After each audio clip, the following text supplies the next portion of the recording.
Sí, mis hermanos, pongámonos de pies, vamos a dar el saludo a la Santísima Virgen María. Y tenemos un tema precioso para avanzar en este día de retiro.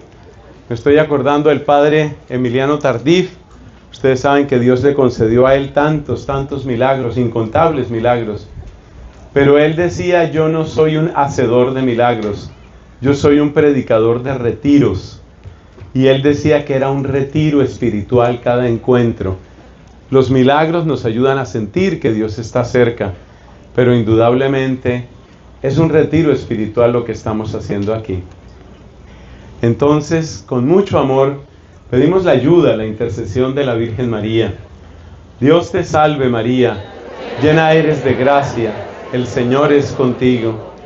Bendita tú eres entre todas las mujeres, bendito es el fruto de tu vientre, Jesús. Santa María, Madre de Dios, ruega por nosotros pecadores, ahora y en la hora de nuestra muerte. Amén. En el nombre del Padre, y del Hijo, y del Espíritu Santo. Amén. Siéntense, mis hermanos.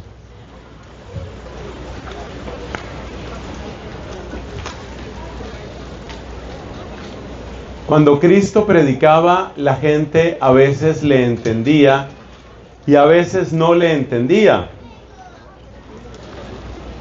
Y eso estaba dentro del plan de Dios. A veces Cristo predicaba y después tenía que hacerle una explicación especial a sus apóstoles. Y ellos le decían: explícanos esta parábola, porque no le entendían todo. Cuando Cristo era niño y hablaba y, por supuesto, también tomaba sus decisiones, como cuando se quedó en Jerusalén, los papás no entendían. Y la Biblia nos dice en el capítulo 2 de San Lucas que la Virgen María no entendía muchas cosas, pero las guardaba en el corazón. Cuando Jesús lavó los pies a los apóstoles, el mismo Jesús dijo: lo que yo estoy haciendo ahora no lo entienden, lo entenderán más adelante. La comprensión, la capacidad de entender va llegando poco a poco, y hay muchas cosas que uno no entiende, y a veces cuando uno no entiende uno se rebela. Es muy humano, uno se rebela ante Dios y uno dice: ¿por qué me pasa esto? Y uno dice: ¿por qué no salen mis planes? Es difícil cuando uno se encuentra con una contradicción, cuando uno se encuentra con un fracaso, una ruina, una enfermedad, y uno no sabe qué más hacer. Muchas veces, repito, uno no entiende. Pero de todas las cosas que predicó Cristo, hubo una que no solo no se la entendían, sino que ni siquiera querían oír hablar de eso. O sea que no la entendían, pero sí la rechazaban. ¿Y qué es eso que ellos no entendían, pero que sí rechazaban? Era cuando Cristo hablaba de la cruz. ¿Ustedes recuerdan ese pasaje en que Cristo les pregunta a los discípulos: ¿quién dice la gente que soy yo? Y ellos le responden: bueno, unos dicen que tú eres Juan el Bautista, que tú eres como Jeremías, como uno de los profetas. Y Jesús les vuelve a preguntar: bueno, ¿y ustedes, quién dicen que soy yo? Entonces Pedro responde: tú eres el Mesías, el Hijo de Dios vivo. Jesucristo exclama: bienaventurado eres, Simón, hijo de Jonás, eso no te lo ha revelado ni la carne ni la sangre, sino mi Padre que está en el cielo. ¿Qué sigue después de ese momento feliz?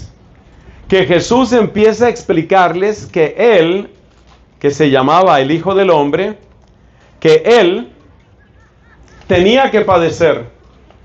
Y apenas Él dijo que tenía que padecer y que lo iban a apresar y que lo iban a torturar y que iba a morir, apenas empezó a hablar de la cruz, el mismo Pedro, que antes había acertado de una manera tan impresionante, no por sus fuerzas, sino por la inspiración divina, el mismo Pedro le dijo: no, Señor, eso no te puede pasar. No permita a Dios que eso te pase. Y entonces Jesús, haciendo un gesto elocuente, le dijo a Pedro: tú detrás de mí, Satanás. Lo llamó así. Tú detrás de mí, Satanás, porque tú piensas como los hombres, no piensas como Dios. O sea que tampoco Pedro entendía ese misterio de la cruz. Y yo creo que muchos de nosotros encontramos muy difícil de asimilar el misterio de la cruz. Encontramos muy difícil entender por qué el sufrimiento era importante en la vida de Cristo. Y sobre todo esa gran pregunta: ¿por qué el sufrimiento de una persona por allá, 2000 años atrás, me va a traer libertad a mí, me va a traer perdón a mí, me va a traer paz a mí? El misterio de la cruz es algo tan grande que el apóstol San Pablo, en la primera carta a los Corintios, nos hace entender que nadie quiere la cruz. No solo no quiere la propia cruz, sino que nadie le tiene amor ni siquiera a la cruz de Jesús. Porque dice el apóstol San Pablo que la cruz es un escándalo para los judíos y es una necedad para los griegos. Con la expresión griego se refiere fundamentalmente a los no judíos. O sea que la cruz parece que la rechaza todo el mundo, incluso la cruz misma de Cristo. Pero Cristo, nos dice la carta a los Hebreos, Cristo, aunque era hijo, aprendió sufriendo a obedecer. Cristo tomó ese camino de la cruz. Y ese es el tema que vamos a compartir ahora, amigos queridos. Vamos a hablar sobre ese misterio de la cruz, el misterio menos popular. Incluso dentro de la misma Iglesia Católica, durante bastantes años, yo diría cerca de unos 30, casi 40 años, se presentó un fenómeno que podemos describir como una especie de fastidio hacia la cruz.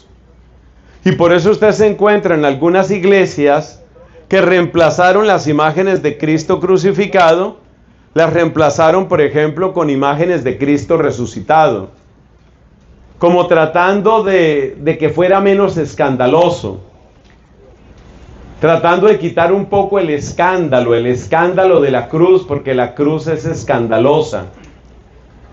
Y es escandaloso ver tanta sangre y ver tanto dolor. Es escandaloso. En algunos lugares, la catequesis que se hace a los niños se hace tratando de evitar toda la parte del dolor. Se presenta a Jesús solamente sonriendo, abrazando, dando ternura. Muchos libros o cartillas de catequesis nos presentan solamente el aspecto amable de Jesús y nos dicen que la última cena fue una comida de Jesús con sus amigos. Nos dan ese tipo de lenguaje, nos dicen, ¿no? Como una especie de comida de despedida, ¿no? Como cuando una persona se va para otro país y dice: bueno, tenemos que hacerle la despedida. Roberto se va para Europa, venga, hagámosle una despedida. Pero la última cena no fue eso.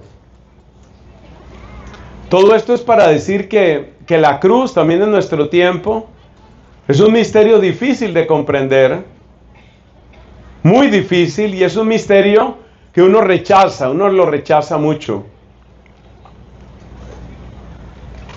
Incluso encontramos que hay algunos grupos cristianos que rechazan con tanta fuerza el tema de la cruz, que más bien quieren hablar solamente de prosperidad. La prosperidad, que te va a ir muy bien. Y la verdad es que creer en Cristo es lo mejor que uno puede hacer. Y la verdad es que el que cree en Cristo no quedará defraudado. Pero el camino para el que cree en Cristo no es un camino tampoco fácil. Y el primero que advirtió que no iba a ser fácil fue el mismo Cristo. Porque Cristo dijo cosas como estas: a ustedes los van a rechazar, a ustedes los van a odiar, me odiaron a mí, que soy el maestro, los van a odiar a ustedes. Y dijo Cristo, los van a expulsar de las sinagogas, los van a hacer comparecer ante reyes y gobernadores. Pero la frase más dramática de todas fue esta: va a llegar un tiempo en que incluso los que los maten a ustedes pensarán que así le están dando gloria a Dios. Esas palabras están en el Evangelio. Esas palabras no las podemos borrar. Ningún predicador, ningún obispo, que no vaya a suceder, ningún obispo, ningún predicador puede borrar esas palabras que están en la Biblia, están dichas ahí.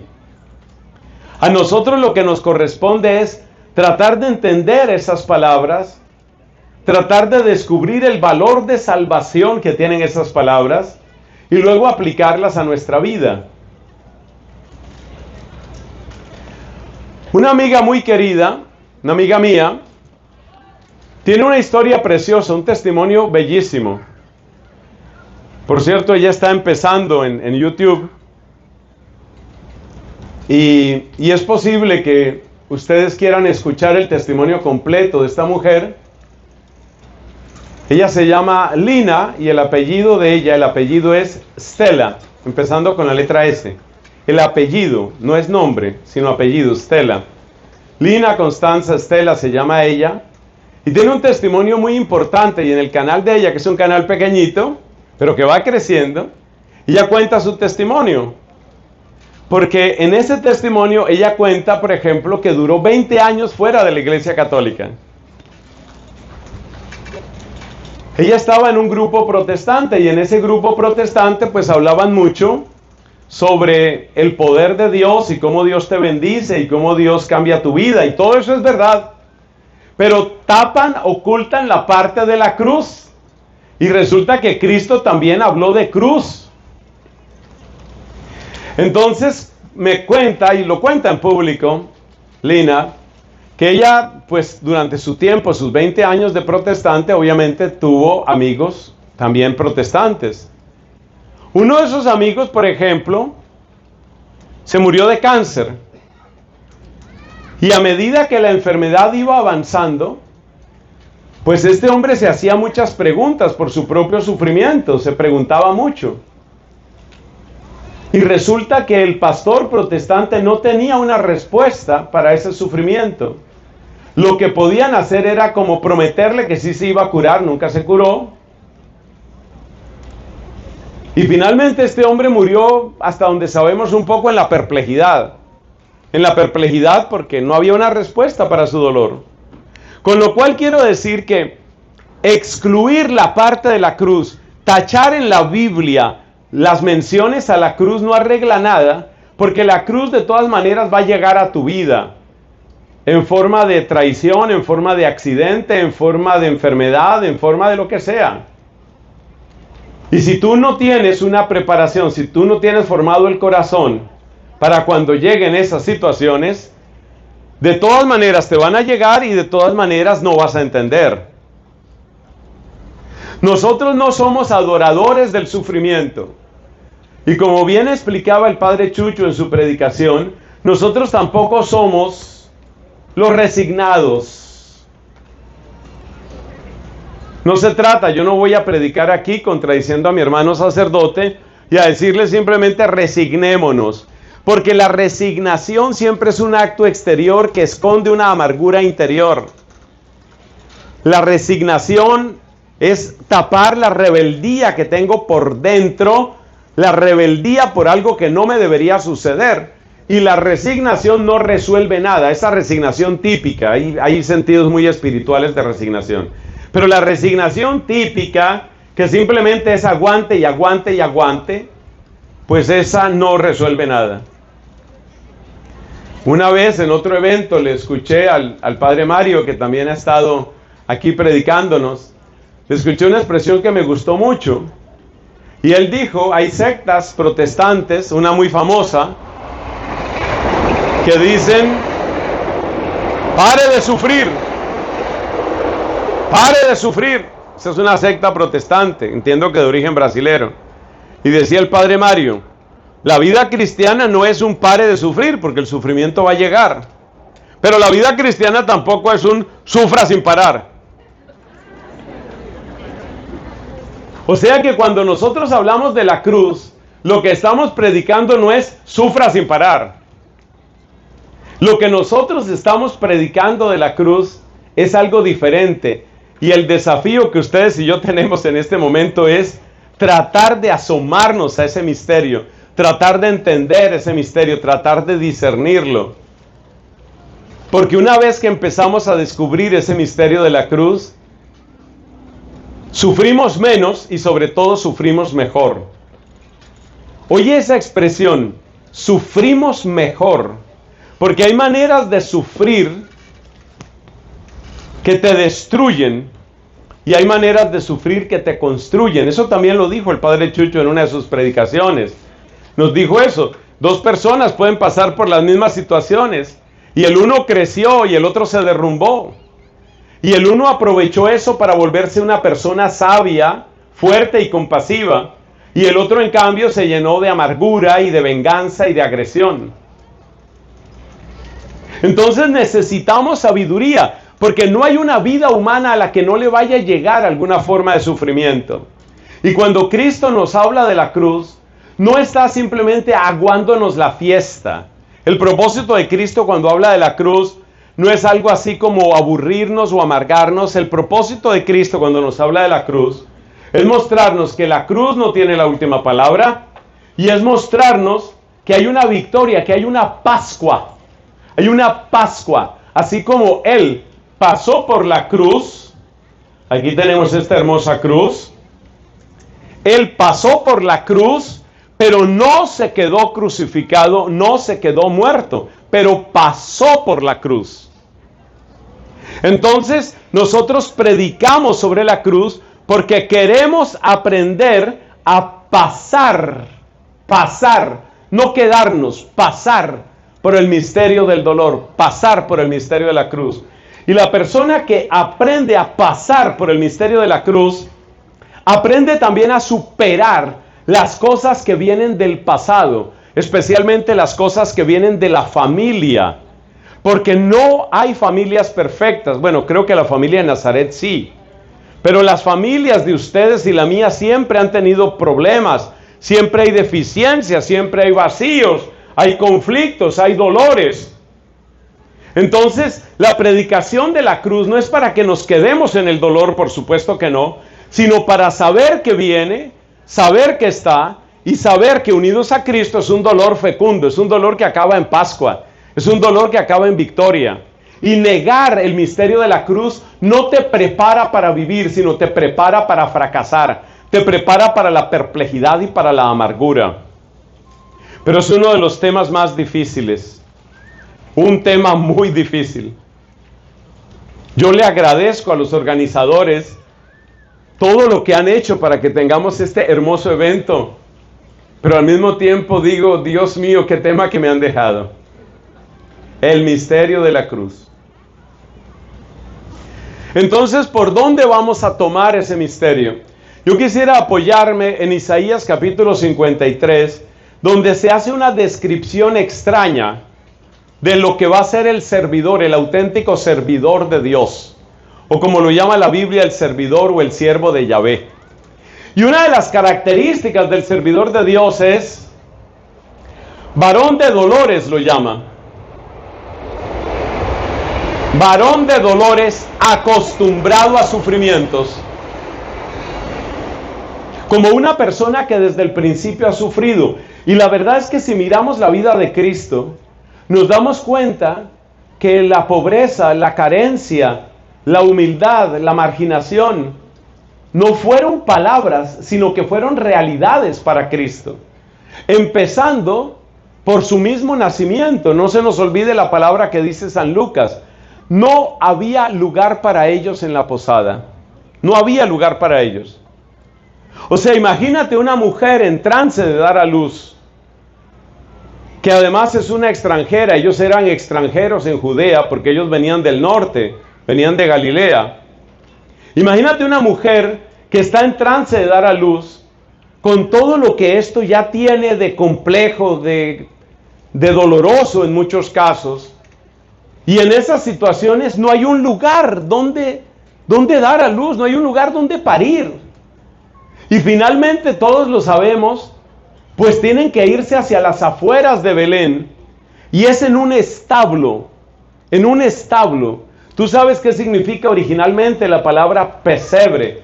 La palabra pesebre quiere decir el espacio donde se pone hierba para que los animales la coman. En una especie de caja o de recipiente donde se le pone el alimento a los animales. Ahí fue donde nació Jesús. Es decir, ya su nacimiento fue varón de dolores, acostumbrado a sufrimientos. Ese fue el nacimiento de Cristo. Y pocos meses después, ustedes saben lo que sucedió. Pues que Herodes quería matarlo. Y entonces tienen que salir de noche, la Sagrada Familia tiene que salir de noche. Seguramente se unieron a una caravana de mercaderes que iban hacia las comunidades judías en Egipto. Y una cosa que a mí me ha conmovido mucho y que muchas veces incluso me saca lágrimas, es cuando yo pienso que Jesús empieza a crecer allá en Egipto. Y un día le pregunta al papá o a la mamá, ¿por qué estamos aquí? ¿Tú sabes cuál era la única respuesta que podían darle? Porque te iban a matar. Porque te iban a matar. Odiado desde bebé, odiado desde bebé. Y luego lleva una vida de humildad junto a José, como el aprendiz de José. La gente lo llamaba el hijo de José. El tectón, que significa pues el artesano, el carpintero. Lleva una vida de humildad. Y cuando empieza su predicación, pues bien pronto empiezan a rechazarlo también.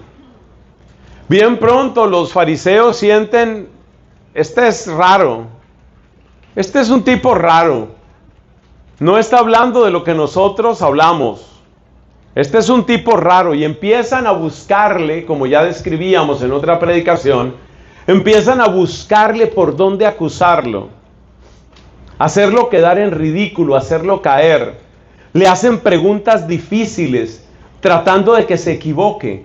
O sea, imagínate lo que es una vida rodeado de gente que por una parte está llena de dolor y de enfermedades y le reclama tiempo y amor, por una parte. Y por otra parte,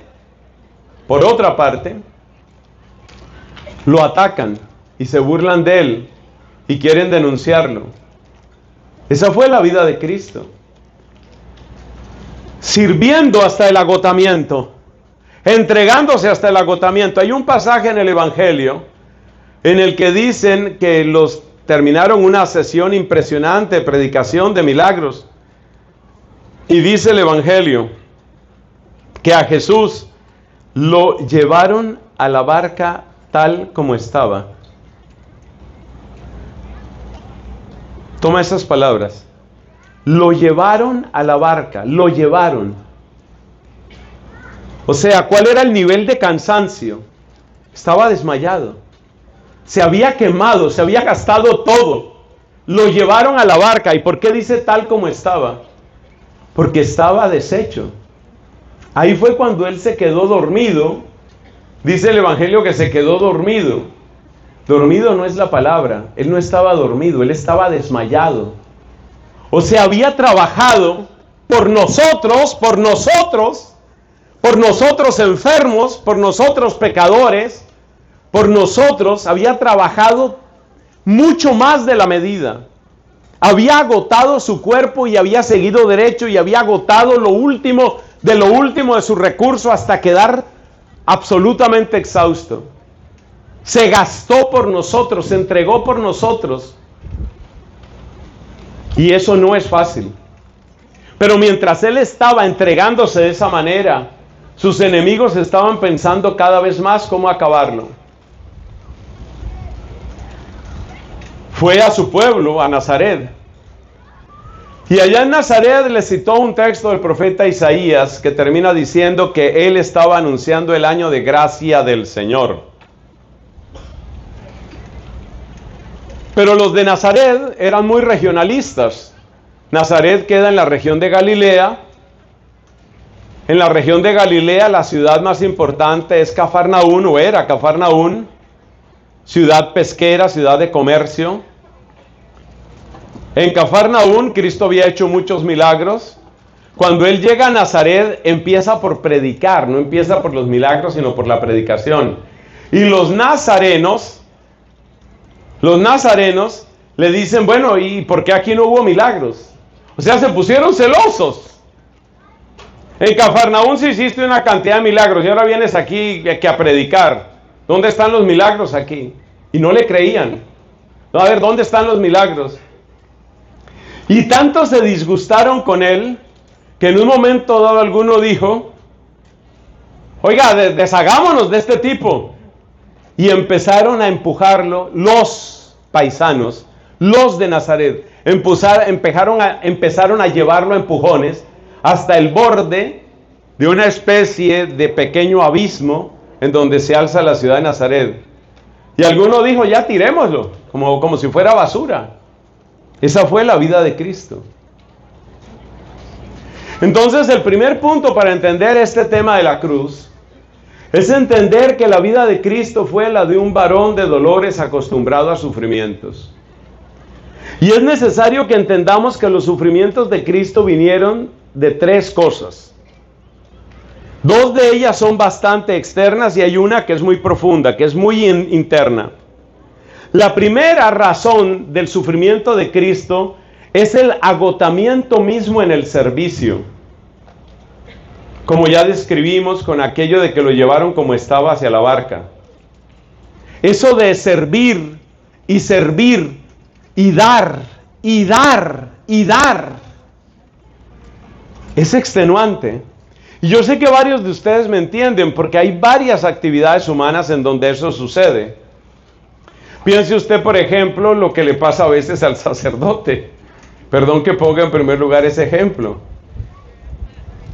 Yo estoy seguro, tenemos aquí a una bendición, un padre bendito, una bendición que es el padre Daniel. Él está predicando ahí, está predicándole a cada persona que se confiesa. Estoy seguro que si el padre Daniel se queda hasta las 2 o 3 de la mañana o hasta amanecer, sigue la fila. Porque las necesidades son tan grandes que la gente no se mide. Y todos quieren un pedacito. Pero eso pasa también en otras profesiones. Yo no sé si ustedes han visto fotos del servicio de los médicos y de las enfermeras en tiempo de pandemia. Hay una foto sobre todo que a mí me conmueve. Es la foto de un médico que llevaba 30 horas sin un minuto de sueño, sin un minuto de descanso. 30 horas trabajando. Él estaba como Jesús. Y hay un momento en el que prácticamente se desploma sobre una mesa de operaciones y le toman la foto. Servir cuesta. Y ahora piensa en el caso de un papá o de una mamá. Los papás y las mamás no tienen horario de atención. Y esto es tremendo, esto es muy difícil. Una mamá no puede decir, bueno, soy mamá hasta las 8 de la noche. De ahí en adelante cada quien haga como pueda. Eso no lo puede decir una mamá, o por lo menos no lo debe decir.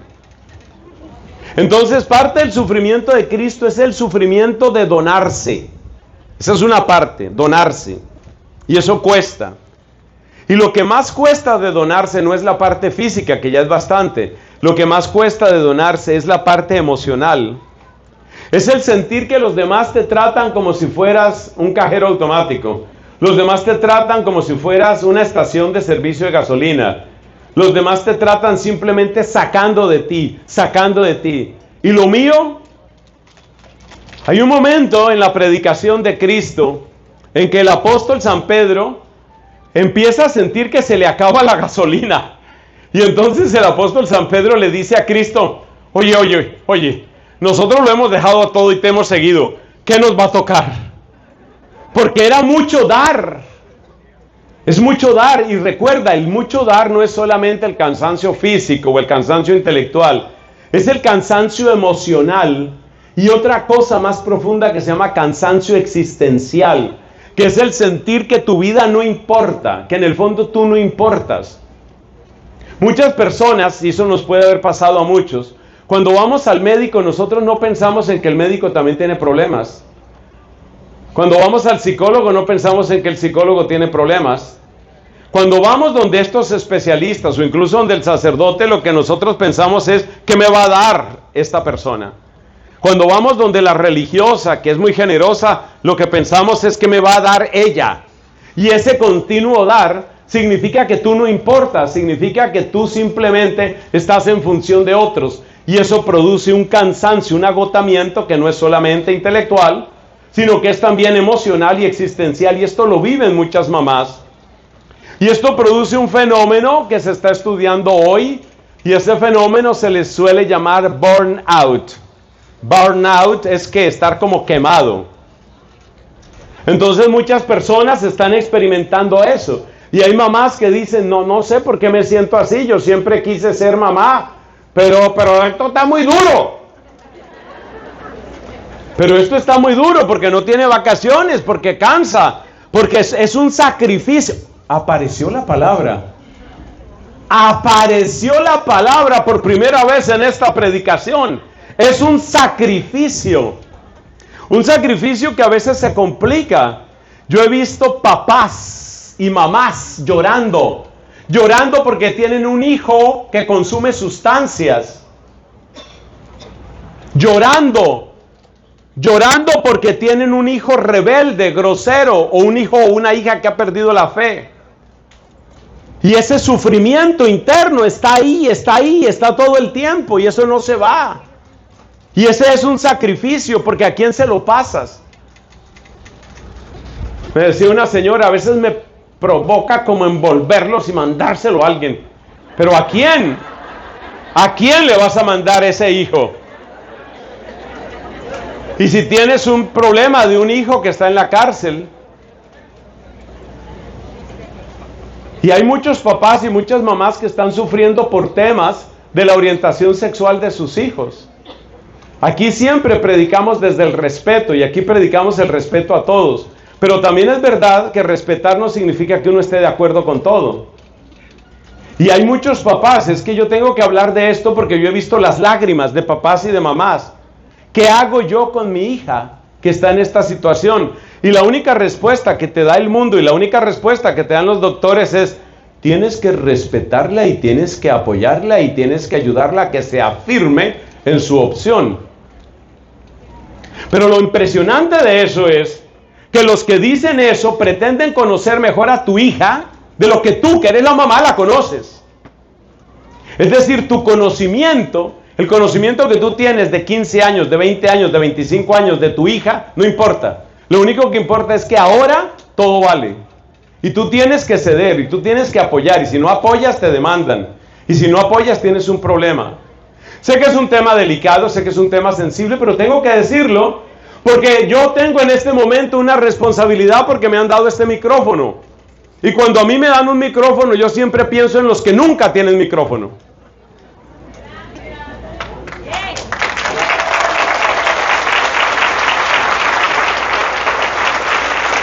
Entonces el primer sufrimiento de Cristo es el sufrimiento del desgaste.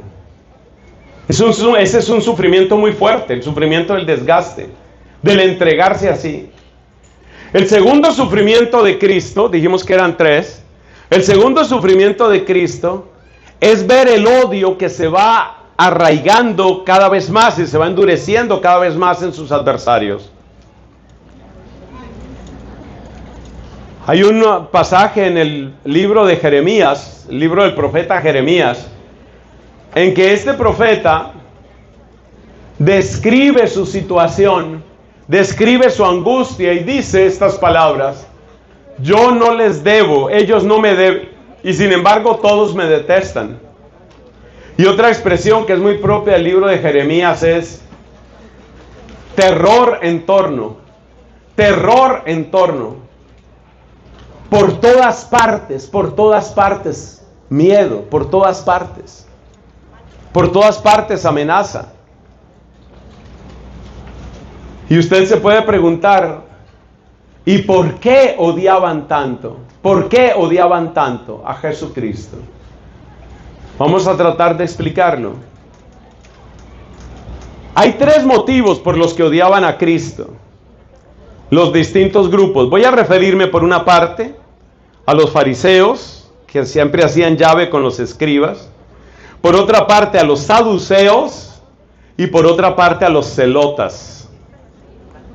Los celotas eran los que creían en un cambio drástico de las cosas a través de una especie de guerrilla contra los romanos.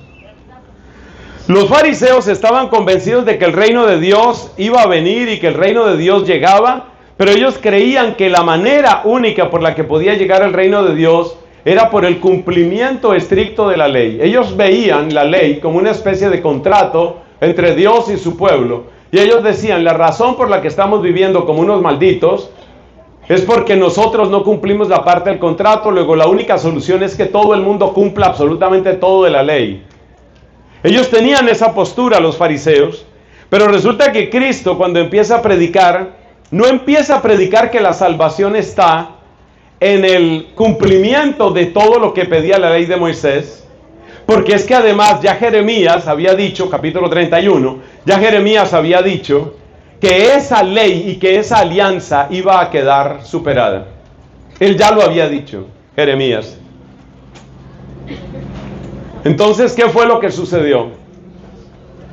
Pues lo que sucedió fue que todos estos adversarios de Cristo, cuando le oían hablar a Cristo del reino de Dios, pero no hablaba Cristo sobre el tema de la ley, no hablaba del cumplimiento estricto de la ley, entonces ellos sentían que Cristo era como una especie de impostor, como una especie de distractor que no llevaba a la gente por el camino de Dios. Y entonces ellos empezaron a sentir que Cristo no venía de Dios. Incluso llegaron a decir, este es un endemoniado. Él está lleno de demonios y por eso quiere apartar a la gente de Dios. Porque ellos consideraban que eran ellos, los fariseos y los escribas, los que sí conocían cómo actúa Dios. Y estaban convencidos, los fariseos y los escribas, estaban convencidos de que había que seguir el camino de ellos. Y cuando Cristo empieza a predicar y la gente empieza a arremolinarse y a agruparse en torno a Cristo, entonces ellos sienten, este tiene que ser enemigo. O sea que básicamente se llenaron de envidia, y lo dice la Escritura, se llenaron de envidia. Y ellos empezaron a sentir Cristo, ese Jesús, no lo llamaban Cristo, lo llamaban Jesús. Jesús de Nazaret no viene de Dios. Jesús de Nazaret es un enemigo. Y empezaron a buscar cómo era que él, Jesús, se oponía a la ley de Moisés. Y eran los que le estaban todo el tiempo reprochando, oye, pero tú ¿por qué no cumples la ley? ¿Pero por qué no obedeces el sábado? ¿Pero por qué hacen esto el sábado? Esas eran las objeciones, esos eran los reproches que tenía ese grupo de los fariseos. Y por eso detestaban a Jesús. Básicamente envidia, porque Jesús estaba predicando algo distinto de lo de ellos y la gente se iba con Jesús y no se iba con ellos. Los saduceos, en cambio, tenían otra preocupación diferente. La preocupación de los saduceos era, si este Jesús empieza a hacer un movimiento muy popular y un movimiento muy grande, si Jesús empieza a hacer este movimiento poderoso, esto va a llamar la atención de los romanos y los romanos van a mandar ejército aquí y van a destruir todo. Eso lo dice abiertamente Caifás en el Evangelio de Juan. Y Caifás dice, mire, mejor que muera uno por todo el pueblo y no que el pueblo muera. O sea que la preocupación de los saduceos era, nos van a quitar nuestro modo de vida, porque los que vivían mejor en la época de Jesús eran los saduceos. Estaban agrupados en torno a Jerusalén, tenían en parte como una especie de mafia alrededor del templo, entre ellos iban intercambiando privilegios, y ellos estaban muy cómodos, y ellos no querían que ningún Jesús de Nazaret les dañara lo que ya habían armado con tanta paciencia con los romanos, con Herodes. Los saduceos eran expertos politiqueros, y los saduceos no querían que se les dañara su modo de vida. Por eso los saduceos trataron de ridiculizar a Cristo. Trataban de que la gente se apartara de Cristo, pero no querían hacer escándalo. Como gente inteligente, ellos trataron de buscar la manera de burlarse de Cristo, la manera de dejar a Cristo en ridículo. Y eso lo vivió él. Y entre los celotas eran los que querían la solución violenta con el tema de los romanos. El más conocido de los celotas es Judas Iscariote. Y los celotas estaban decepcionados de Cristo porque lo sentían demasiado tranquilo, porque sentían que con todo ese poder, con el enorme poder que Cristo tenía y con esos milagros espectaculares y con esa oratoria que tenía Jesús, que era capaz de mover multitudes, la gente se iba con Cristo aunque no tuvieran ni qué comer siquiera. Ellos decían, pero si Él tiene todo ese poder, si Él tiene toda esa influencia, si Él tiene todo, ¿por qué no le da una patada a esos romanos y se acaba el problema? Porque para los celotas todo el problema eran los romanos, mientras que para Jesús el problema es el pecado. Para Jesús el gran problema es el pecado. Y a lo que hay que darle una patada para que salga de nuestra vida es el pecado. Eso es lo que tiene que salir de la vida, el pecado. Entonces los celotas sentían que Cristo era como una especie de solución falsa, era como una especie de traidor a la causa, y por eso finalmente, pues el caso más conocido es el de Judas Iscariote. Judas Iscariote dijo, no, mejor nos deshacemos de este señor, y de paso pues yo me gano unas cuantas monedas de plata. Eso fue lo que hizo Judas Iscariote. Entonces, la primera causa del sufrimiento de Cristo fue el agotamiento en la entrega. Segunda causa del sufrimiento de Cristo, la oposición de sus enemigos. Pero la tercera causa del sufrimiento de Cristo, que es la más profunda, que es la más bella, y que de alguna manera es la más íntima, es decir, la que nos ayuda a descubrir mejor el corazón de Jesús. Y espero que muchos de ustedes sientan en su corazón ese deseo de comulgar con ese dolor de Jesús. Ese dolor más profundo, ¿cuál era? El dolor de ver el poder del pecado, el dolor de ver la rebeldía. Así, por ejemplo, cuando Jesús estaba una vez en una sinagoga, había un hombre que tenía una mano seca, una mano tiesa. Y entonces Jesús, pues iba a hacer el milagro, pero resulta que era sábado. Jesús no se iba a detener porque fuera sábado. Iba a hacer el milagro, pero les pregunta a los que estaban ahí en la sinagoga, oiga, díganme una cosa ustedes, ¿qué es lo que es lícito el sábado? ¿Salvar a un hombre o dejarlo morir? ¿Curar o dejar? Díganme ustedes qué es lo que hay que hacer. Y estos se quedaron callados porque para ellos, en su mayoría sin duda fariseos, lo más importante no era el hombre que estaba sufriendo. Lo más importante era, tiene que cumplirse todo lo de la ley, porque si no se cumple todo lo de la ley no llega al reino de Dios. Y mira lo que nos dice el Evangelio, echando en torno una mirada de indignación. O sea que a Jesús le hace sufrir eso, le hace sufrir la dureza. En el Evangelio de Juan encontramos otro pasaje donde Jesucristo les dice también a un grupo de autoridades judías, de judíos importantes, les dice, mis palabras no entran en ustedes. Y en otro momento les dice a un grupo de fariseos, ¿ustedes qué van a buscar la gloria de Dios si cada uno está buscando su propia gloria? Cada uno está demasiado ocupado en su propio prestigio y su propia popularidad. Ustedes no saben buscar la gloria de Dios. Entonces el dolor más profundo de Cristo, y con esto terminamos la parte de los dolores del Señor, en vida, porque en muerte ya sabemos que fue la pasión, pero en vida de Cristo los tres principales dolores fueron esos. El dolor de gastarse y de sentir que Él mismo parece que no importaba lo que le pasa a la persona que se entrega, que todo el mundo quiere que la mamá sea generosa, pero nadie pregunta cómo está la mamá. Todo el mundo quiere que el médico sea bueno, pero nadie le pregunta al médico, ¿usted también sufre? ¿Usted también llora?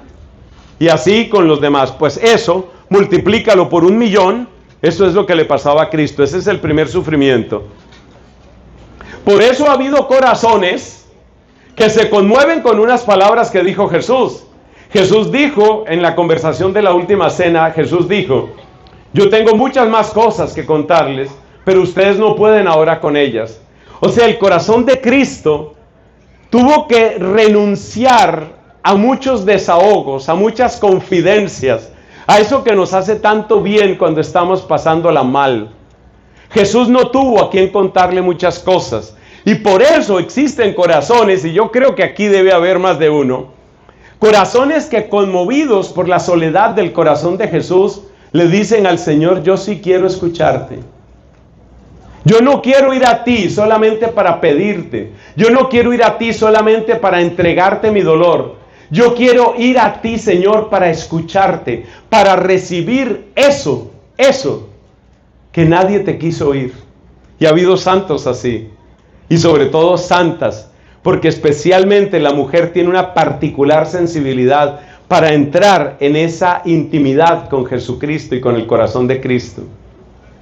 Entonces, Jesús tuvo sufrimiento número 1, el agobio de dar y de no importar. Segundo, la marginación, la calumnia, el ser mal visto, el ser mal interpretado, el ser rechazado, cosa que condujo finalmente a su pasión. Y tercero, el dolor más grande, ver que la gloria de Dios no le importa a nadie. Ver que la gente no ama al Padre. El gran amor del corazón de Jesús es su Padre, el Padre Celestial. Y ver que el Padre no le interesa a nadie, la voluntad del Padre no le interesa a nadie, y la gloria del Padre no le interesa a nadie. Y ver que se ofende a Dios impunemente, repetidamente, obstinadamente. Eso le duele a Jesús. Y esos son los dolores profundos de Cristo. Bueno, hasta ahí vamos bien, creo. Sigamos. Ahora viene el siguiente punto. El siguiente punto es: ¿por qué ese dolor? ¿Por qué el dolor de Cristo, ya en vida, pero sobre todo en muerte, es un dolor redentor? Esta parte es maravillosa. Y como todo lo de Jesús, es supremamente conmovedor. Mira lo que sucede. Resulta que el mal se propaga en este mundo de una manera que podemos describir como una especie de cadena. ¿En qué consiste la cadena? A mí me maltrataron, yo maltrato. A mí me estafaron, pues yo estafo. A mí me abusaron, cuando era niño me abusaron, pues yo voy a abusar. Yo tuve un papá violento, ahora voy a ser un papá violento. El mal se suele propagar en forma de cadena. Y esa cadena, esas cadenas del mal que van pasando, muchas veces, principalmente, de hecho, por imitación, por educación, usted las conoce en su propia familia. Yo estoy seguro que usted conoce casos en su propia familia donde eso ha sucedido, donde hay situaciones que se van repitiendo generación tras generación. A veces es la infidelidad, a veces es la tendencia al suicidio, a veces es el desorden sexual, a veces es el vicio del alcohol, y generación tras generación. Y sucede por imitación y sucede también por traslación. ¿Traslación qué es? Traslación es: a mí me la hicieron, yo la hago. Yo la hago. Hay personas que tienen un lenguaje supremamente agresivo. Hay personas que tienen un lenguaje supremamente agresivo. ¿Por qué? Porque han recibido lenguaje agresivo desde que eran niños. Toma. Gracias, no tengo dónde ponerlo. Gracias. Entonces, nosotros nos damos cuenta que hay una traslación. Pero hay algunas personas valientes. Y yo espero que haya muchos valientes aquí. Hay muchas personas valientes que, aunque hayan recibido maltrato, dicen: yo no voy a maltratar. Hay personas valientes que vienen de una familia donde nadie se casa y donde todo el mundo tiene un desorden sexual y tiene hijos por fuera. Y sin embargo dicen: yo quiero tener un hogar estable y bonito. Esas personas, esos valientes, quieren romper la cadena. Y créeme que es la decisión más valiente y más hermosa que tú puedes tener. Romper la cadena. ¿Romper la cadena qué es? Romper la cadena es: yo no voy a repetir los errores, yo no voy a transmitir los errores, yo no voy a traspasar a otros los errores. Vengo de una familia donde ha habido muchos abusos, niñas abusadas, niños abusados, ha sido una plaga en mi familia. Pues yo voy a educar a mis hijos de otra manera. Mis hijos no van a ser abusados, mis hijas no van a ser abusadas, yo voy a cuidar de ellos. Aquí se rompe la cadena, aquí se rompe. Eso es valiente, eso es muy valiente.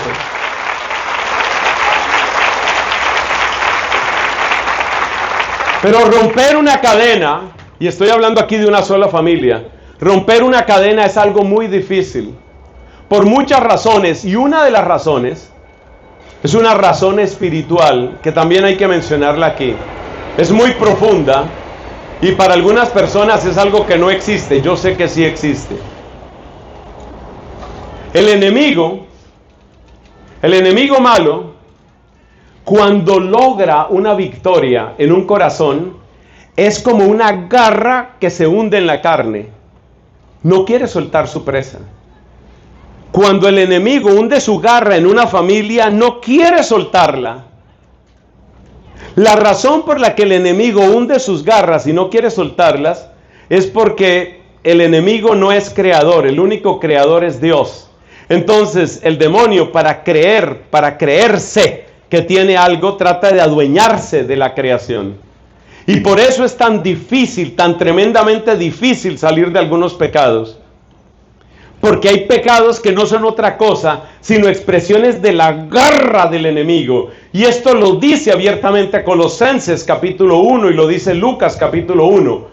En Colosenses capítulo 1 dice, nos ha sacado del dominio de las tinieblas, el dominio, porque las tinieblas hunden su garra. Y por eso es muy difícil romper eso.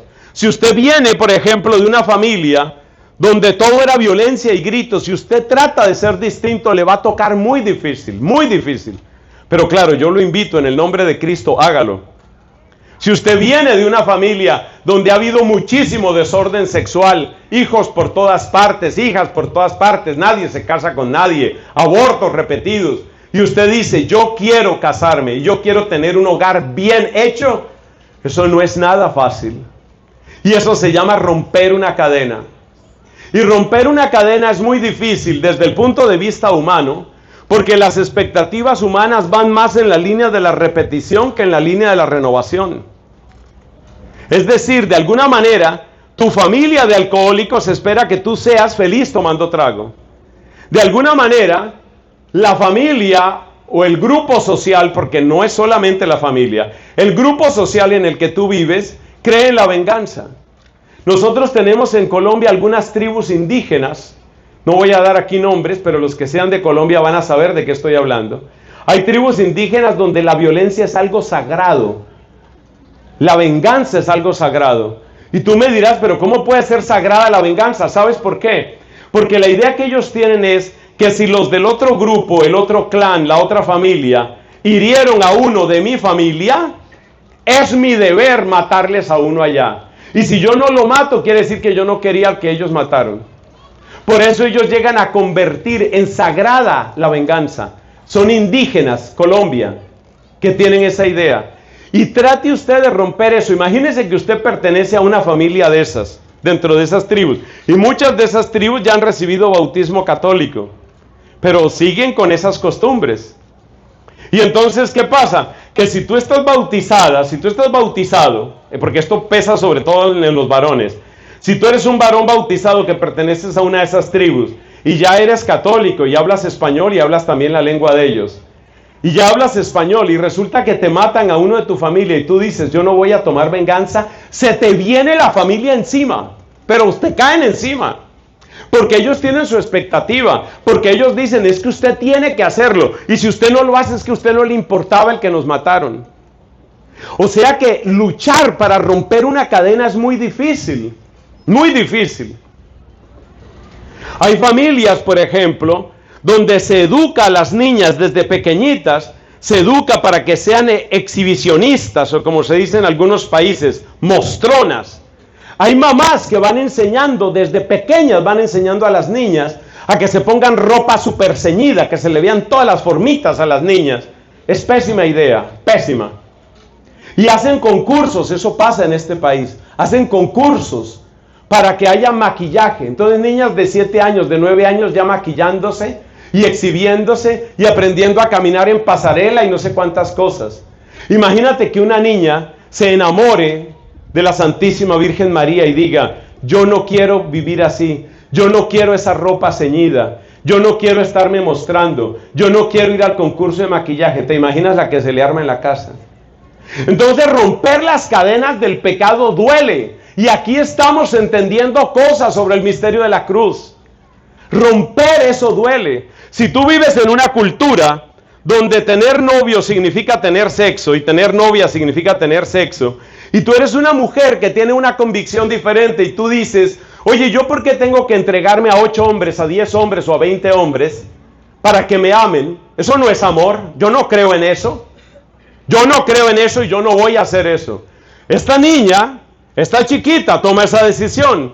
Pero esa decisión le va a resultar cara, porque resulta que los chicos de su misma edad no creen en lo que ella cree. Y entonces, ¿cómo la van a tratar? Yo sé cómo la van a tratar. Imagínense que en un grupo, este es un dolor que yo tengo en mi alma y bueno, voy a desahogarme aquí un momento porque esto pasó en una parroquia de la ciudad de Bogotá. Había un grupo juvenil. Yo digo que si en los grupos juveniles no reina Cristo con todas sus fuerzas, mejor cierren eso. Y este es un supuesto grupo juvenil de cierta parroquia en Bogotá. Y resulta que en algún momento se volvió un conflicto porque una chica y un chico pues eran novios.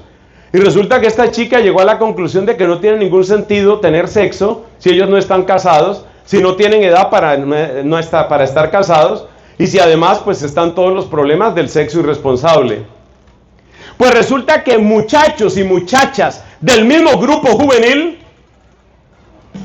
muchachos y muchachas del grupo juvenil le decían a ella, ¿y tú por qué eres tan egoísta de negarte para él?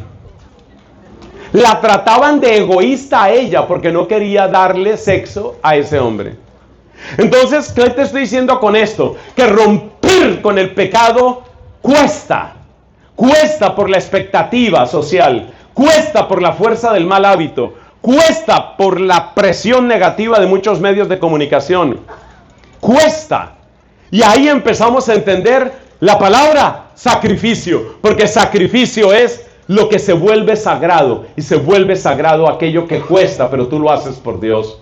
Ahora empezamos a entender por qué el sacrificio es tan valioso. Y por qué necesitamos preparar niños, niñas, jovencitos, jovencitas. Y por supuesto adultos, que estemos dispuestos a sacrificarnos. Porque sin sacrificio no se va a vencer el pecado. Solo con el sacrificio se va a vencer el pecado. De otra manera no sucede.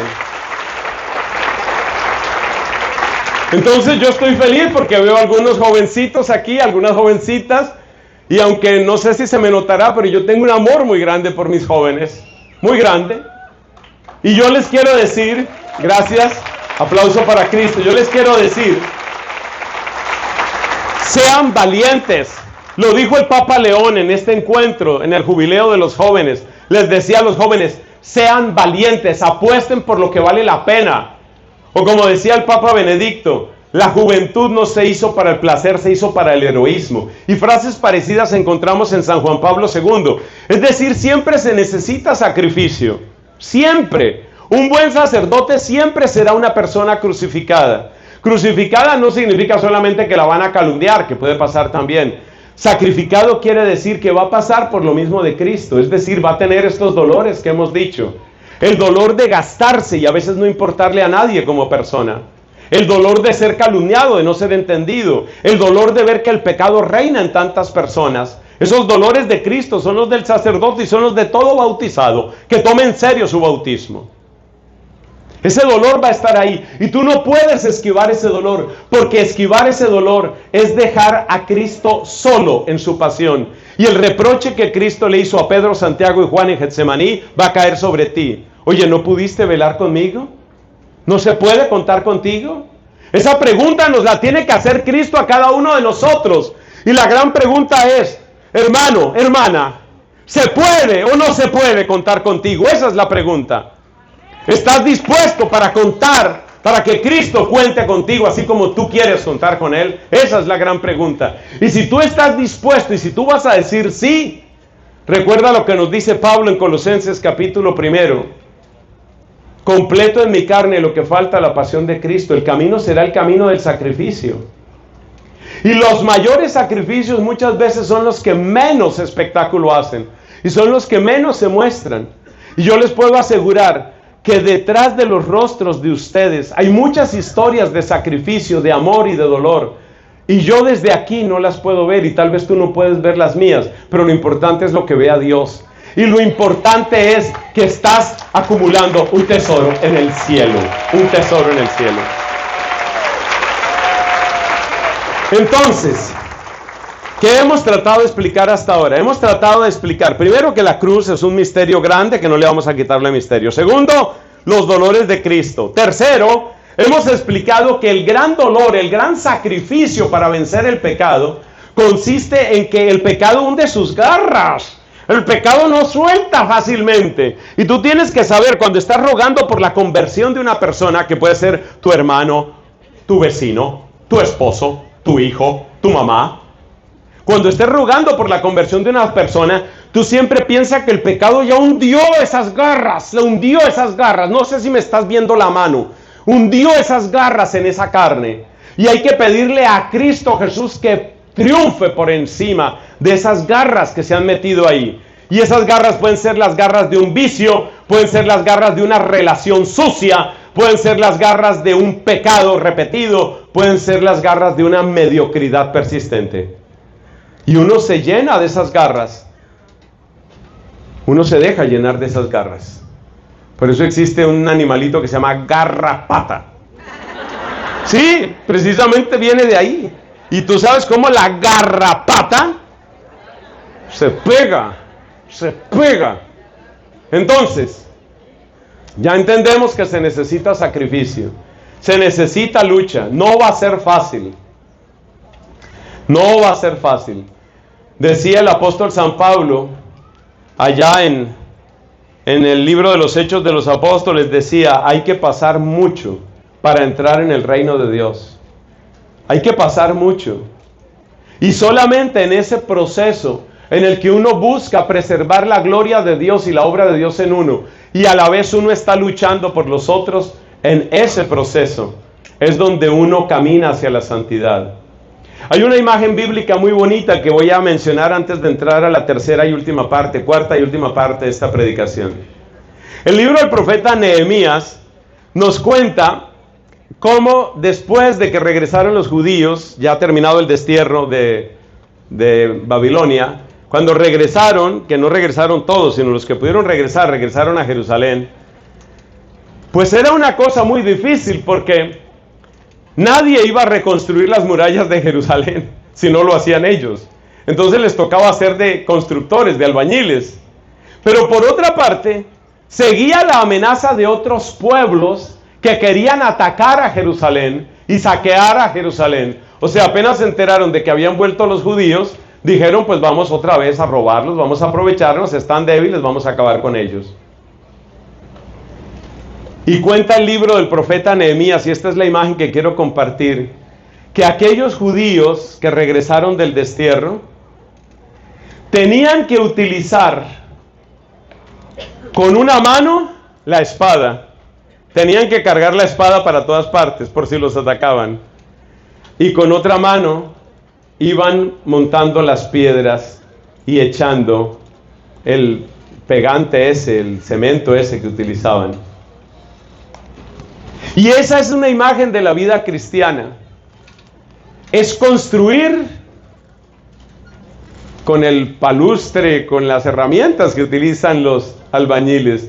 Es construir y es defender. Construir y defender. Y si tú eres papá o si tú eres mamá, a ti te toca eso. Te toca por una parte cuidar la vida de Dios en ti y por otra pelear con la espada de la palabra de Dios y con la fuerza del Espíritu por la obra de Dios en tu casa. Las dos cosas te tocan. Sepan por favor que ese es el hogar cristiano. El hogar cristiano no es simplemente una especie de noviazgo permanente. Tengo mi novio que me encanta, la pasamos fantástico, es el hombre maravilloso. Y entonces vamos a ir por el mundo paseando con un perro. Mira, los perritos, está bien los perritos. Sí, hay que reconocer que los perritos son simpáticos. Hay perros de muchas clases, hasta perros calientes, bueno, hay perros de muchas clases. Pero, déjame decirte, el gran desafío para el que Dios te ha llamado no es tu perro. ¿Qué? No es tu perro. Los dones que Dios te ha dado van mucho más allá de criar un animalito. No está mal que críes animalitos, pero Dios te ha dado, lo que Dios te ha dado es para mucho más. Los dones que tiene, por ejemplo, una mujer cristiana son demasiado para un perro, demasiado. Cree que los dones que tú tienes como mujer bautizada en Cristo, los dones que tú tienes, van mucho más allá de cuidar perros o cuidar gatos. Que si eso fue lo que sucedió en tu vida, o si esa es tu vocación o lo que sea, yo no me meto ahí. Pero para la inmensa mayoría de las mujeres que quieren ser amadas y que quieren tener un hogar, créeme que Dios te da mucho más de lo que se necesita para criar un perro. O sea, cría a tu bendito perro, críalo. Pero ten en cuenta que lo que has recibido es mucho más que eso, mucho más. No seas egoísta, no te limites solo al animalito. Pasamos a la última parte, ya el misterio mismo de la cruz. Entonces, ¿qué encontramos en el misterio mismo de la cruz? Ya entendemos que la vida de Cristo fue la de un varón de dolores acostumbrado a sufrimientos. ¿Y cuáles fueron los principales dolores de él? Ya sabemos que vencer al pecado trae dolor, porque en el fondo es una pelea contra Satanás, lo dice Efesios capítulo 6. Nuestra lucha no es contra la carne y la sangre, es realmente una lucha contra los espíritus del mal. Por ahí entendemos el nivel de la lucha. Pero nos falta algo más. Y ese algo más lo podemos tomar de los primeros 2-3 capítulos del libro de Job. El libro de Job es como una parábola que nos describe el ataque espiritual y la respuesta al ataque espiritual. Es una de las maneras de leer este libro. Job, les recuerdo, era una persona supremamente recta, supremamente justa, supremamente religioso, piadoso. Era un hombre bueno, era lo que la Biblia llama un hombre justo, y ya sabes lo que significa la palabra justo en la Biblia. Justo significa el que se ajusta al querer de Dios. Y ese era Job. Pero entonces el demonio, que siempre anda buscando a quien acusar, según dice el libro del Apocalipsis, el demonio rondando por ahí, tiene una conversación con Dios, y Dios le dice al demonio: ¿te has dado cuenta lo bien que me sirve Job? Y entonces el demonio le dice: claro que te sirve bien, es que todo le va bien. Si todo le sale bien a Job, es fácil que te sirva. Si todo le sale bien a Job, es fácil que te sirva. Pero espérate a que le vaya mal y verás cómo te maldice en la cara. Eso le dice el demonio, retando a Dios. Espérate a que le vaya mal y entonces verás cómo se voltea Job contra ti. Esas palabras que están, esta historia está escrita en los capítulos 1 y 2 del libro de Job. Esa historia se repite también en el libro de la sabiduría, capítulo 2, pero ya no en boca del demonio, sino en boca de los enemigos de Dios, a los que el libro de la sabiduría llama los impíos. Y mira el lenguaje de los impíos. Ellos dicen: oye, el justo, de nuevo se burlan del justo, así como Job era justo. Entonces dicen: el justo que dice que él es hijo de Dios, el justo que dice que nosotros somos unos pecadores, el justo que es tan buenecito, el justo que es tan puro, ay, él es puro, qué ternura, pureza. Y mira lo que dice el libro de la sabiduría, capítulo 2. Vamos a someterlo a la tortura, a ver en qué queda, a ver qué queda de él. Es decir, vamos a retorcerlo, vamos a estrujarlo, vamos a exprimirlo. Como un limón que no se sabe si tiene buen jugo, y si es jugo de buena calidad, sino solamente cuando se exprime.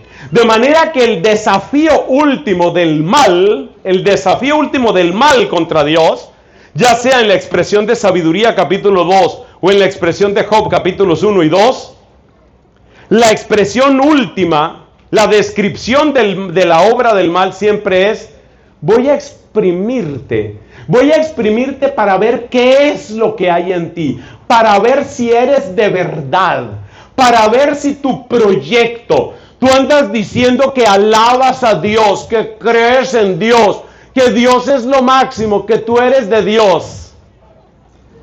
Me río de ti, dice Satanás, me río de ti. Tú dices eso porque hasta ahora te ha ido bien, tú dices eso porque más o menos tienes salud, tú dices eso porque tu economía está estable, pero espérate que voy a triturarte, espérate que voy a exprimirte y yo quiero ver qué es lo que hay en ti. Eso que aparecía anunciado en Job capítulos 1 y 2, eso que aparece anunciado en Sabiduría capítulo 2, eso fue lo que sucedió en la cruz de Cristo. Es decir, la cruz de Cristo la podemos describir como el momento de la verdad. Porque cuando llega la contradicción, cuando llega la calumnia, cuando llega la persecución, cuando llega la injusticia, cuando llega la contradicción, cuando todo parece derrumbarse y únicamente te queda Dios, ahí es donde se ve qué es lo que hay dentro de ti. Pero la Biblia nos muestra el ejemplo impresionante de personas a las que la persecución, la contradicción, la tentación, finalmente el ataque de las tinieblas les desnudó de todo y sin embargo permanecieron fieles. Y te voy a dar el ejemplo, podría dar tantos, pero te voy a dar el ejemplo de 3 personas y voy a escoger 3 mujeres en la Biblia. Un caso impresionante, tal vez el más impresionante en el Antiguo Testamento, es el de la reina Esther. La reina Esther se encuentra, ella era judía de nacimiento y se encuentra en una situación en que el rey, que era un pagano, pero ella era esposa de ese rey, en que el rey estaba resuelto a destruir a los judíos y ella entonces sale en defensa de su pueblo, pero ella era la única judía y ella tenía que interceder ante el rey. Y resulta que ese rey pagano tenía clara una cosa, o mejor dicho, había una ley en ese palacio. Y es que nadie, ninguna de las esposas, porque tristemente pues habían varias esposas, ninguna esposa, ninguna persona podía presentarse ante el rey a menos que el rey lo mandara a llamar. Tenía unos poderes como de Dios, entre comillas. Y entonces, esta mujer sabe que tiene que defender a sus hermanos de raza, pero sabe que si se queda callada van a aniquilar a los judíos. Y sabe que si habla, la ley que hay en palacio puede significar su propia muerte. No sé si me explico. Entonces, ¿ella qué hace? Ella se da cuenta que es la única judía en ese palacio. Es decir, la única que cree en el Dios verdadero. La única que tiene fe, está sola. Y por favor, no dejen que termine este fin de semana sin leer la oración de la reina Esther. Es bellísima.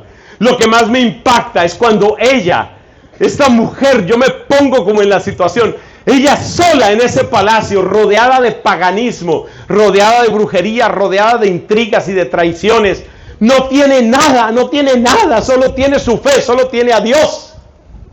Y esta mujer ora y le dice a Dios precisamente a eso: estoy sola, no tengo a nadie. Pero aunque la vida la había desnudado de todo y no tenía a nadie, tenía a Dios. Ese es el misterio de la cruz.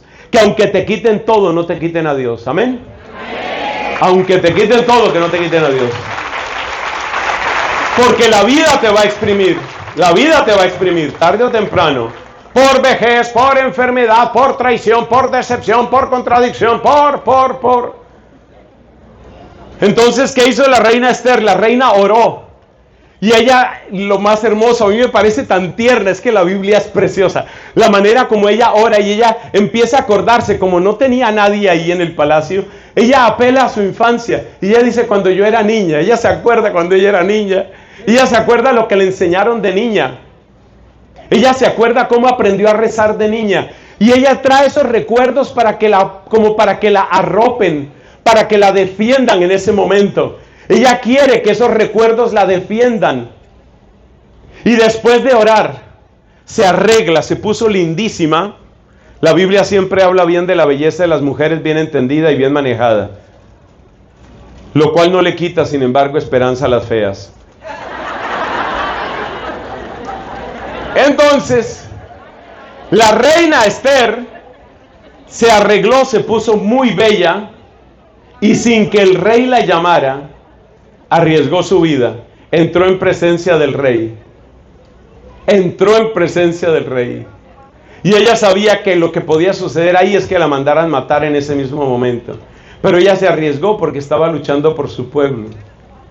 Ahí tienes a una mujer que no tenía nada, que lo había perdido todo, pero que solo tenía a Dios y que se aferró a Dios. Y es increíble, y eso es lo que trae la cruz. Tú sabes que Cristo nuestro Señor, bendito sea su santo nombre, murió desnudo. Y la desnudez de Cristo no solamente es una humillación espantosa que Él tuvo que padecer. La humillación de Cristo, la desnudez de Cristo también significa lo que tú vives cuando tienes los problemas más serios en la vida. Tú también te sientes desnudo, es decir, te sientes sin ninguna protección. Tú también te sientes desnuda y sientes, no tengo a nada ni a nadie. Entonces, mis hermanos, luego tenemos el caso de Judith. Judith estaba en una situación desesperada, porque resulta que el pueblo donde ellos estaban lo habían rodeado los enemigos, y empezaban a faltar los alimentos, y empezaba a faltar el agua. Y entonces los grandes varones, los super sabios de la época, y los grandes senadores, todos hombres, llegaron a la conclusión, mire, vamos a darle 3 días a Dios para que nos libere, y si no nos libera en 3 días, entregamos la ciudad se llamaba Betulia. Vamos a entregar la ciudad. ¿Y quién era Judith? Judith era mujer, y se supone que como mujer, pues poco la oían. Pero era una mujer conocida por 3 cosas. Porque era una mujer bella, de nuevo la importancia de cultivar la belleza. Era una mujer bella, era una mujer sabia, y la gente la respetaba porque era una mujer sabia, de palabra sabia. Y era una mujer piadosa, era una mujer creyente. Y cuando Judith se enteró de que los grandes senadores, varones de Betulia, habían dicho eso, ella dijo, un momentico, ¿quiénes son ustedes para ponerle plazos a Dios? Y para hacer la historia corta, tú la vas a leer completa, para eso está el libro de Judith. Para hacer la historia corta, ella, enfrentándose a un senado de solo varones, me hace recordar a Catalina de Siena con el Colegio de Cardenales en el siglo XIV, ella, enfrentándose a todos ellos, sostuvo la gloria de Dios y sostuvo la fe en el poder de Dios. ¿Y quién apoyaba a Judith? Nadie. Estaba sola con Dios. Pero seguramente has oído esta frase: tú con Dios eres mayoría. Tú con Dios eres mayoría. Entonces, mis hermanos, la cruz es eso. La cruz es la experiencia de desnudez que purifica y que lleva hasta el límite de la verdad. Hasta el límite de la verdad lo que tú eres. Porque es muy fácil, lo que dijo el demonio, hay que reconocerle esa frase. Es muy fácil decir, no creo en Dios, maravilloso Dios, oh Dios es fantástico. Pero cuando te llega una andanada de calumnias, a varios de los sacerdotes que ustedes ven en este encuentro nos ha pasado eso. Cuando te llega una andanada de calumnias, cuando te traiciona un amigo, cuando llega la ruina, cuando te aparece una enfermedad que nadie sabe explicar. Hasta el momento, este servidor, yo no tengo ninguna enfermedad que me hayan detectado que sea particularmente grave. Pero yo tengo una condición dermatológica que ya ha pasado por 3 especialistas y no han podido dar de qué es lo que me está sucediendo. Nadie sabe. Me han hecho exámenes y no tengo que entrar aquí en detalles. Me han hecho todo tipo de exámenes. No se sabe qué es lo que está sucediendo. No es grave. Puede suceder que en un momento dado me desplome, pero en principio se supone que no es grave.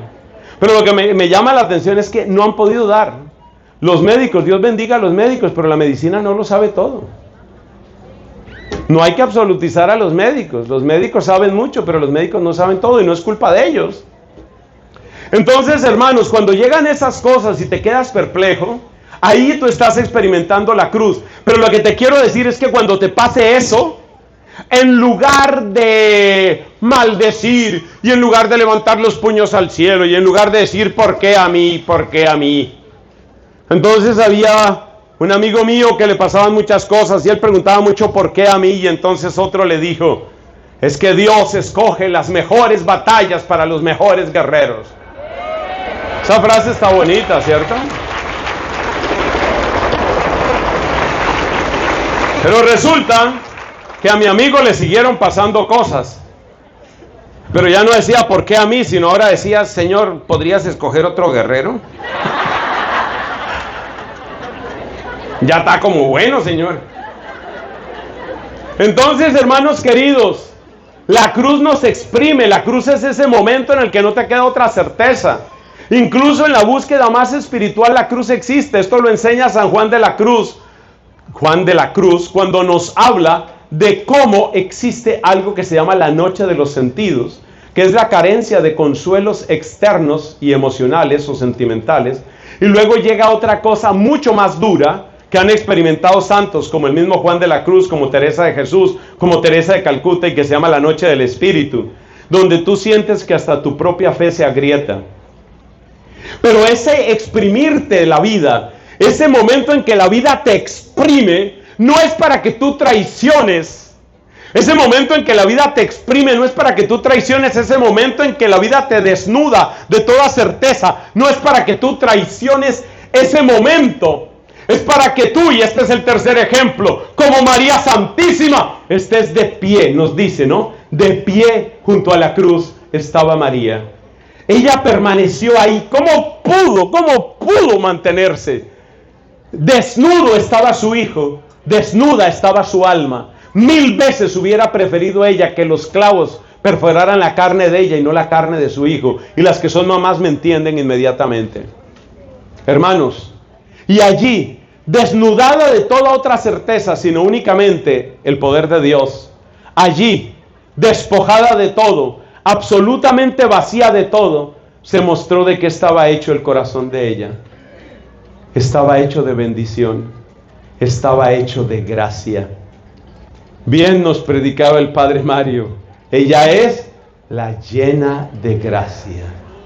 Entonces, cuando lo perdió todo, cuando quedó así como desnuda en su alma frente a la cruz de su hijo, que era mucho más dolorosa que si fuera la cruz de ella misma, en ese momento María Santísima mostró lo que llevaba adentro. Y en ese momento su hijo bendito, mostró lo que llevaba adentro.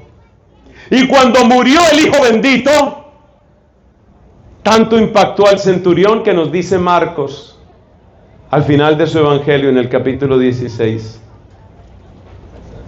Murió Jesús.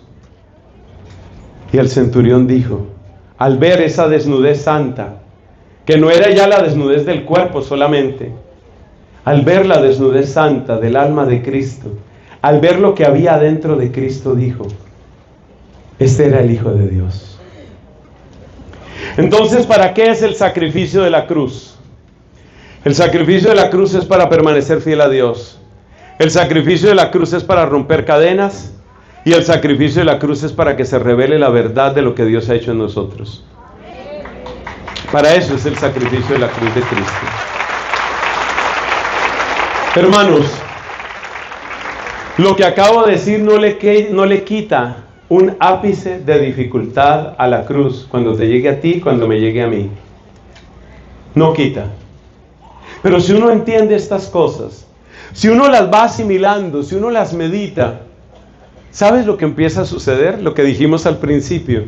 Uno sufre menos, aunque suene raro. Uno sufre menos y uno sufre mejor. Y uno sufre mejor. Y se sufre con una paz tan grande. ¿Y de dónde viene esa paz? Es que no te importan las cosas. Claro que me importa. Pero mira lo que has perdido, pero mira el problema en el que está tu familia, pero mira que tu esposo te hizo, pero mira que tu hija, pero mira que... Yo sé todo eso. Y todo eso lacera y rompe mi alma. Claro que sí. Todo eso es verdad. Pero una cosa es que mi corazón esté roto. Y otra cosa es que mi corazón pierda la paz. ¿Cómo se puede conservar la paz? Cristo lo dijo. Y con esto termino. Cristo dijo, la paz les dejo, mi paz les doy. No como la que da el mundo. ¿En qué consiste la paz que da el mundo? Consiste en que no haya problemas. ¿En qué consiste la paz que da Cristo? Consiste en saber que hay victoria sobre los problemas. La esperanza cristiana, mis hermanos, la esperanza cristiana no es ilusa. La esperanza cristiana no es miope. La esperanza cristiana ve los problemas y los ve a la cara y los ve de frente. Pero lo más hermoso del don de la esperanza, que se fundamenta en la cruz y la Pascua, lo más hermoso es que miramos de frente los problemas y miramos a través de los problemas. A través de los problemas. La gran Santa Teresa de Jesús decía: sufrir pasa, haber sufrido queda. El fruto del sufrimiento que se vive unidos a la cruz de Cristo, ese fruto queda. Y ese fruto tiene una fecundidad misteriosa, que poco a poco uno la va entendiendo. Pongámonos de pies para cerrar con una pequeña oración y para pedirle al Señor por aquellos que tal vez están sufriendo con mayor dolor en este momento. Porque estoy seguro que muchos de ustedes conocen del sufrimiento y muchos de ustedes están sufriendo en este mismo momento.